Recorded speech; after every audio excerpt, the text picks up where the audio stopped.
আসসালামু আলাইকুম ওয়া রাহমাতুল্লাহি ওয়া বারাকাতুহু। বাদিয়া ইসলামিক সেন্টার কর্তৃক পরিচালিত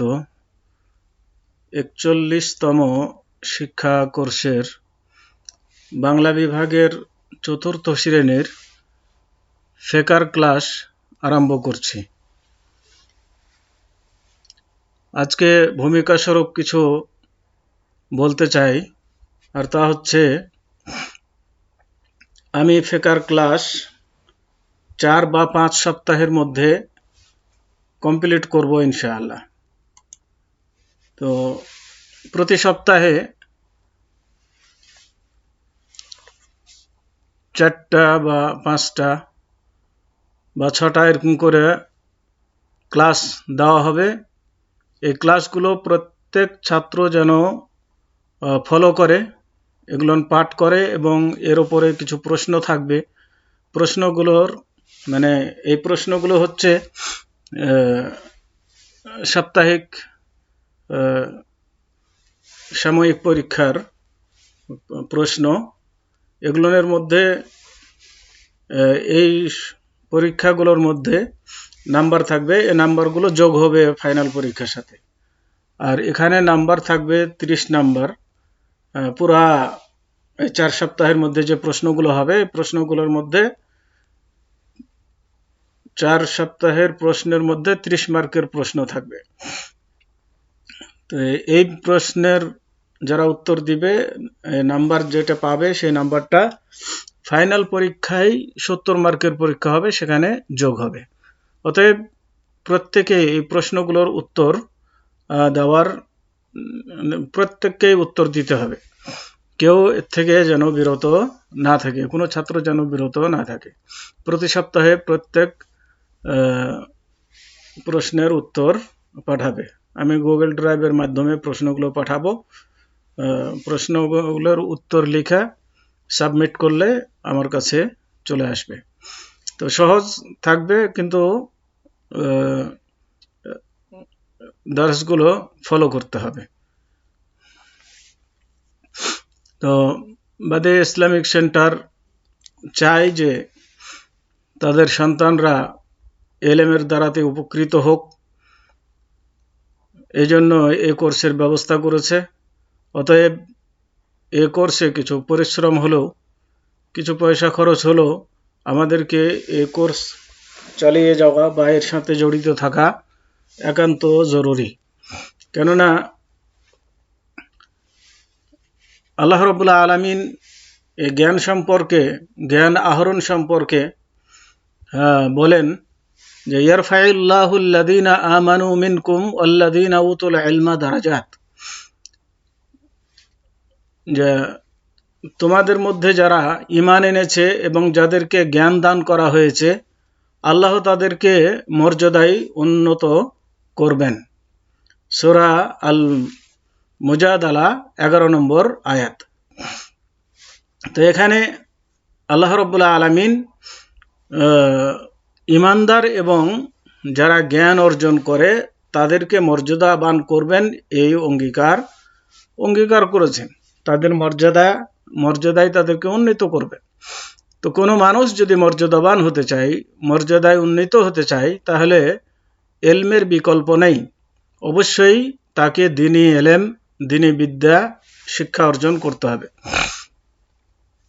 এবং আল্লাহ রাব্বুল আলামিন আরো বলেন ওয়াকুর রাব্বি জিদনি ইলমা, যে আর বলো হে আমার প্রতিপালক, আমার জ্ঞানের বৃদ্ধি সাধন করো।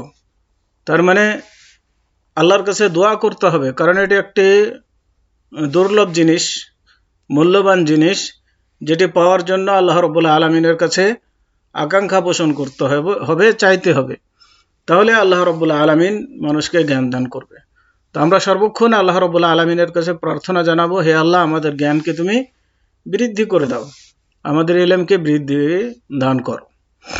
আর এই এলেমের মাধ্যমে আমাদের যে গন্তব্যস্থল পরলৌকিক জীবনের যে সুখময় স্থান জান্নাত, এই জান্নাতের পথ সুগম করে এলেমকে। এই মর্মে হাদিসের মধ্যে এসেছে, আন আবি হুরায়রাতা রাদিয়াল্লাহু আনহু ক্বাল قال رسول الله صلى الله عليه وسلم من سلك طريقا يلتمس فيه علما سهل الله به طريقا إلى الجنة سهل الله له به طريقا إلى الجنة হবে এখানে লাহু ছুটে আছে তো সাহালাল্লাহু লাহু বিহি তারিকান ইলাল জান্নাহ তো এখানে বলা হলো এই যে আবু হুরায়রা রাদিয়াল্লাহু তাআলা আনহু থেকে বর্ণিত তিনি বলেন যে আল্লাহ রাসূল সাল্লাল্লাহু আলাইহি ওয়াসাল্লাম বলেছেন যে ব্যক্তি জ্ঞান অন্বেষণের জন্য কোনো পথ অবলম্বন করে